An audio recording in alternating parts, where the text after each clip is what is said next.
በሴልስ አንድ ህግ አለ። ለሁሉም ሰው መሸጥ ከሞከርክ ለማንም አትሸጥም። ስለዚህ ለምን አይነት ሰዎች በምን አይነት መንገድ እንሸጣለን? የመጀመሪያው ፓርት 1 ለሀብታም ሰዎች መሸጥ ከፈለክ ጊዜያቸውን ሽጥላቸው።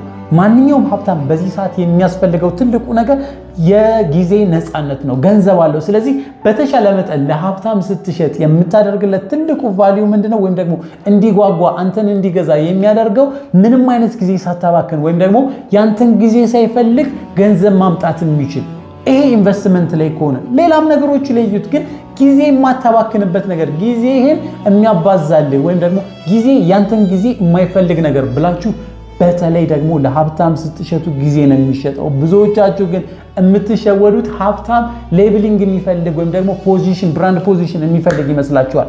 ኔቨር። ሀብታሞች ሌብል አይደለም የሚፈልጉት፣ ጊዜያቸውን እንዴት መልቲፕላይ እንደሚያደርጉ ወይም ደግሞ ነፃ እንደሚሆኑ ነው የሚያስቡት። ስለዚህ ለሀብታም ስትሸጡ ከጊዜ ጋር የተገናኘና ካለምንም ጊዜ መስራት የሚችሉት ነገር መሆኑን አረጋግጡ።